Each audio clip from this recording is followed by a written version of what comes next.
श्री राम लक्ष्मण जी की कथा। भगवान श्री राम, लक्ष्मण और सीता जी पिता दशरथ जी की आज्ञा से वनवास जाने लगे। रास्ते में सभी तीर्थ गंगा, यमुना, गोमती नदियों में पितृ तर्पण कर वन में कंदमूल, फल फूल खाते हुए वन में अपना समय व्यतीत करने लगे। कार्तिक का महीना आया। एक दिन लक्ष्मण जी ने श्री राम जी से आज्ञा से फूल फल लाकर सीता माता को दिए। तब सीता माता ने 4 पत्तल परोसे। तब लक्ष्मण से पूछा, भाभी माँ, हम 3 हैं, फिर 4 क्यों परोस रही हो? तब सीता माता बोली, 1 पत्तल गौ माता की है।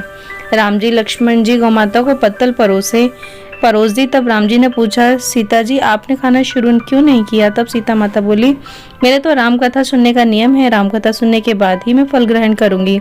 तब राम जी बोले, मुझे कथा सुना दो। लक्ष्मण जी बोले, मुझे सुना दो। तब सीता माता बोली, औरत की बात औरत सुने, आप मेरे पति हो और आप मेरे देवर हो, आपसे मैं कैसे कहूँ? तब लक्ष्मण जी ने सोचा, इस जंगल में कौन औरत मिलेगी? तब लक्ष्मण जी ने अपनी माया से एक नगरी का निर्माण किया। उस नगरी में सब सुख सुविधाएं से युक्त थी। उस नगरी में सब चीजें सोने की थी, इसलिए नगरी का नाम सोन नगरी रखा गया। सभी नगर निवासियों को घमंड हो गया। उस नगरी में कोई गरीब नहीं था। जब सीता जी कुएं पर पानी लेने गई और पनिहारन से राम राम किया तो कोई नहीं बोली। थोड़ी देर में एक छोटी सी कन्या आई। सीता जी उससे राम राम बोली और कहा कि बाई, राम कथा सुनेगी क्या? तब वह बोली, मेरे तो घर पर काम है। सीता जी ने कहा, मेरे पति राम, देवर लक्ष्मण भूखे हैं। तब लड़की बोली, मेरी माँ मेरा इंतजार कर रही है। वह लड़की वहां से जाने लगी। तब सीता माता ने क्रोध से सारी नगरी साधारण सी हो गई। जब लड़की घर गई तो माँ बोली, बाई ये क्या हुआ? तब लड़की बोली, मेरे को पता नहीं है, वहाँ एक साध्वी बैठी थी, मुझे राम कथा सुनने के लिए बोली, पर मैंने कथा नहीं सुनी। यदि उसने कुछ किया हो तो पता नहीं। तब उसकी माँ ने उसको वापस जाकर कथा सुनने को कहा।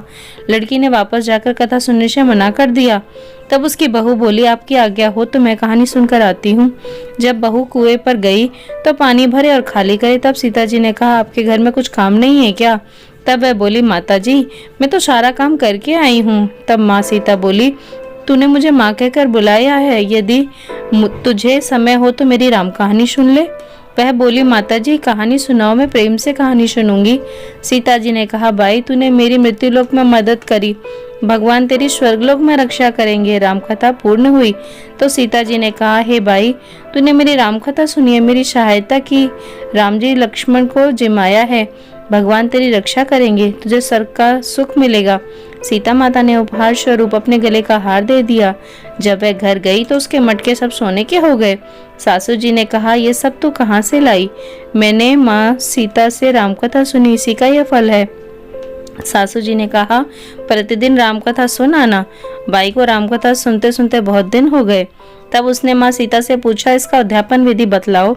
तब सीता जी ने कहा कि 7 लड्डू लाना, 1 नारियल लाना, उसके 7 भाग करना, 1 भाग मंदिर में चढ़ाना जिससे मंदिर बनवाने जितना फल होता है, 1 भाग सरोवर के किनारे गाड़ देना जिससे सरोवर खुदवाने जितना फल होता है, 1 भाग भगवत गीता पर चढ़ाना जिससे भगवत गीता पाठ करवाने जितना फल होता है, 1 भाग तुलसी माता पर चढ़ाना जिससे तुलसी विवाह जितना फल होगा, 1 भाग कुंवारी कन्या को देना जिससे कन्या विवाह जितना फल होगा, 1 भाग सूरज भगवान को चढ़ाना जिससे 33 करोड़ देवी देवताओं को भोग लगाने जितना फल होगा। अब उसने विधि पूर्वक उद्यापन कर दिया। माता सीता के पास आई, माता मैंने तो विधि पूर्वक उद्यापन कर दिया, अब 7 दिन बाद वैकुंठ से विमान आएगा। 7 दिन पूरे हुए, विमान आए तो बहू ने कहा, सासू जी स्वर्ग से विमान आया है। तब सासू जी ने कहा, बहू तेरे ससुर जी को और मेरे को भी ले चल, तेरे माता पिता को ले चल, कुटुंब परिवार को ले चल, पड़ोसियों को ले चल। बहू ने सबको बिठा लिया। विमान खाली था। थोड़ी देर में उसकी ननद आई और देखते ही देखते विमान भर गया। तब बहू ने कहा, माँ सीता ननद बाईसा को भी बिठा लो। पर माँ सीता ने कहा, इसने कभी कोई धर्म पुण्य नहीं किया। तब बहू ने कहा, बाईसा आप पहले कार्तिक मास में राम लक्ष्मण की कथा सुनना, उसके बाद आपके लिए वैकुंठ से विमान आएगा। गांव के सारे लोग एकत्र हो गए और पूछने लगे, बाई तूने ऐसा कौन सा धर्म पुण्य किया, हमें भी बताओ। तब बाई ने कहा, मैंने तो माता सीता से प्रतिदिन रामकथा सुनी और नियम से अध्यापन किया।